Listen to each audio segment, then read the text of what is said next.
Staying healthy during the holiday, we know that can be hard. Really hard. All the parties, all the drinks, it makes for kind of a challenging way to stay balanced. But it doesn't have to be that way. Here with tips for holiday success is best-selling author and motivational expert Scott Welle. Nice to have you here. Nice to have you. Thank you for having me.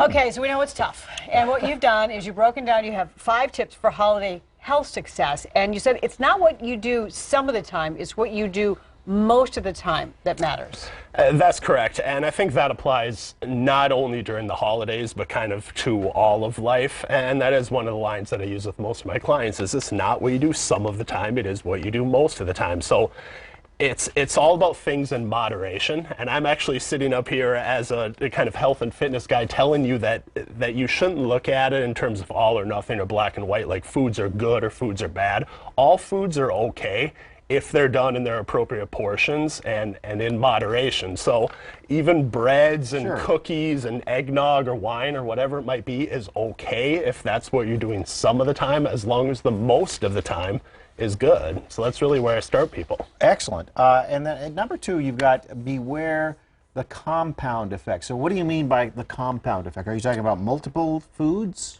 Well, actually what I'm referring to is I think the stats will show that the average person will gain about 5 to 8 pounds during the holidays. Yeah. And that's not because of one cookie or one piece of bread, but it's almost like when you have one thing for a lot of people, that kind of opens up the floodgates. Like you were talking about before, where you take just a little sliver and then people are like, well, is that all you're going to eat? And then it kind of, you start eating more and more of those things. Well, I had one cookie, so I may as well have another one. Or you think about things like alcohol, too. We're a lot more prone to overeat or to make poor choices when we've had some form of alcohol as well. So I think it's when you do one thing and then it kind of compounds with other things in addition to that, as opposed to just that one incident that is just kind of the sum of the time. If that a lot of collateral damage. Yeah, that's a good way of saying it. Exactly. And plus you think about 5 to 8 pounds per holiday season, and then you compound that year after year, and it gets much harder. Right, if to you don't. lose Right, if you don't weight. take it off in the new year. That new year. Yeah. Exactly. Absolutely. Now, you also said that it's really important that people focus on hydration as well as eating smaller meals. Yep. And let's talk about the hydration part of it. Hydration is absolutely key, and it's probably where I start 90 to 95% of my clients. I mean, water does so many great things for your body.